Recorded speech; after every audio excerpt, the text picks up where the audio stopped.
Pass me the jam, will ya? Could you please pass me the jam? Fine. Could you please pass me the jam? That's better. Here you go. Give that back. What do you say? I don't know. What do I say? You say thank you. Try again. Alright, thank you. Was that so hard? So what happened here? Why was Trevor so rude? All of that and more in this episode of China vs. the US, Politeness Edition. Roll intro.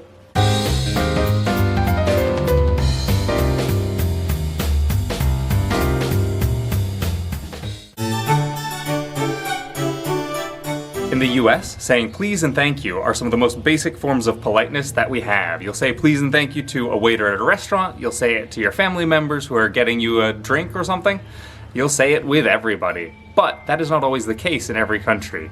In China, saying please and thank you is usually reserved for strangers or people you don't know as well. If you say it with your friends and family, it sounds a little bit distant. The idea is that gratitude is already assumed amongst friends and family, and therefore saying it makes it sound like you are not friends or family. So that adds some distance. Therefore, especially among friends and family, it is not common to hear people use please and thank you. So, both of us being Trevors, it makes sense that one of us didn't use our please and thank yous. Another common element of being polite in English is using the conditional tense when you're asking for something. For example, would you mind waiting until after 6 a.m. to start mowing, Greg? He would mind. While please and thank you might be the first things you think of when you think of good manners, there are actually even more fundamental ways of showing respect to people. For example, have you ever thought about how you address somebody? No, Greg, I said address. Put that baby and that t-shirt down. I am of course talking about the second person singular pronoun. In English, we only have one second person pronoun, you. Or do we? In fact, in the past, we had another one, thou. So while you is the second person singular or plural pronoun, thou can only be the second person singular pronoun. The difference being, thou is something that you use among people of equal or lower rank, and you is something that we'll use with people of higher rank. If you look at old literature, this is something that a lot of characters are very aware of, and they will change up what they use depending on the situation and who they're talking to. How can I help you, sire? Thou canst fetch me the royal harmonica. Of course, right away. Thou canst go. Nowadays, we mostly just use it to be funny and add a quirky, old-timey vibe to our speech. In Mandarin, of course, you do still have both of these pronouns. You have ni, which is the second person singular pronoun. Susu, 你喂猫了吗? You have nin, which is the formal version of the second person singular pronoun. 张总您好. And you have 你们, which is the second person plural pronoun. So you have 3 in total. You can use 你们 with any group of people, but there's actually an even more formal way of addressing a group of people, which would be 各位. So 各位 literally means each individual, but is the formal way to address a group of people. An interesting note about nin is you'll notice that at the bottom it has a heart radical. That is because you're using more heart when you're addressing someone if you use nin.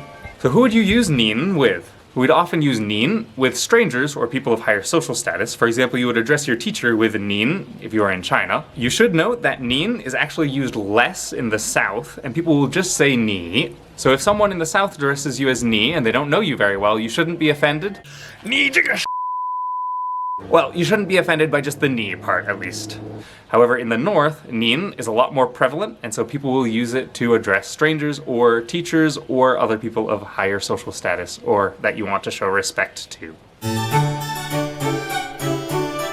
Before you even get to worrying about if you address someone with ni or nin, you have to worry about how to greet someone. In English, usually a hello or a hi is sufficient. However, in Mandarin, it's a little more complicated. Do you know how to say hello to someone in Mandarin? While you're technically correct, we actually don't say 你好 to people very often. It sounds very formal. So you could use that maybe if your boss comes to visit, or something like that, but we oftentimes will not say stuff like 你好, 早上好, 晚上好, 午安, that sort of thing. However, you do still have to greet people, so what do you do instead of saying those things? Instead, people might comment on what someone is doing. 遛狗啊? Oh, 你买菜去了. Or you could probably get away with just going, hey, as long as you knew them well enough. Among young people nowadays, you might also hear, hello.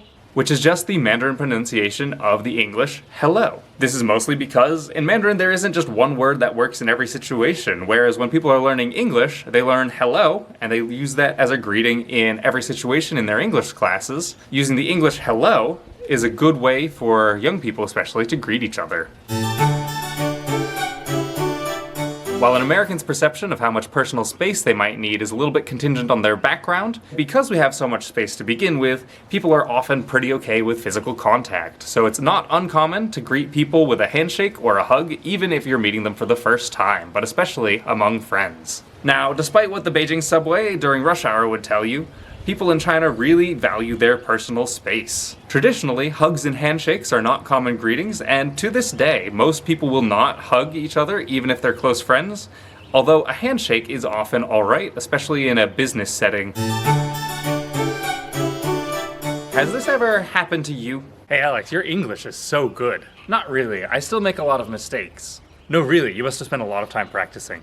But I still have a lot of improvement to make. Why don't you just take the compliment? Alright, freeze. Let's see what exactly was going on here. Thank you, Trevor. I'll take it from here. Speaker A was trying to give Speaker B a compliment, but Speaker B was trying to show humility in the face of the compliment. Speaker A interpreted this as trying to refute their compliment, and so was insisting that that was indeed the case. A rookie mistake. In China, humility in the face of compliments is the accepted course of action. And so by saying thank you, it sounds a little bit pretentious, as in, I know that's the case, look at me, I'm great. However, in the US, people are expected to accept compliments graciously, and so saying thank you is a very nice way to accept a compliment. That is not, of course, to say that people in China don't believe in their own abilities.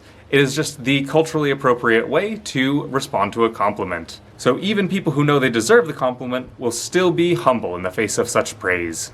Of course, in both cases, both people are very happy to hear the compliment, so compliment away wherever you are. As a rule of thumb, it's best to avoid commenting on people's appearance in any way in the United States, even in a way that you think is positive, as it is a sensitive topic to some people. In the US, we're especially sensitive about the topic of weight. Any comment in that way, even if you think it is a compliment, should be avoided. While it is almost never okay to compliment, there are some specific circumstances in which it is okay. Let's go over those now. The one exception to the rule is if someone changes something about their appearance superficially, such as a new haircut or new clothing. In that case, if you know the person well, it is usually okay to give them a compliment on that. Of course, it is always safer to not comment than to risk running offense. In China, however, it is much more common for people to comment on each other's appearances. So among friends, you might hear people talking about people getting skinnier or gaining weight, and that's not usually taken with any offense. 你是不是瘦了？我以为你在美国会长胖呢。 Especially among older generations, is viewed as a positive thing to have a little bit more meat on the bones. So if you run into a grandmother on the street and she comments that you've gotten fat, she's just saying you've been eating good. Of course, there has been a change in attitude over the past few decades.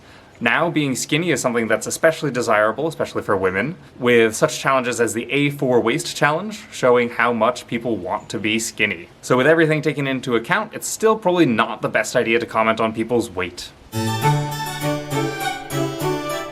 Another important aspect of politeness is knowing what questions are polite to ask in order to make conversation. In the US, there are a few topics that are off limits, especially in conversations with strangers, such as age, marital status, salary, religion, and politics. Even among close friends and family, people will avoid talking about money, politics, or religion. In China, while these topics are still taboo, if you're a foreigner especially, people might still ask you. I know when I was doing my undergrad in Taiwan, I got asked frequently if I was dating anyone, how much money I was earning, if I was working, all those sorts of questions. When people found out I was American, I also got a lot of questions about American politics and my views on them. While it is not common for locals to ask their friends and family these questions, as a foreigner, you will probably have to deal with them once in a while, so it'll be a good idea to get used to deflecting politely, or just answering them, whatever you feel comfortable with.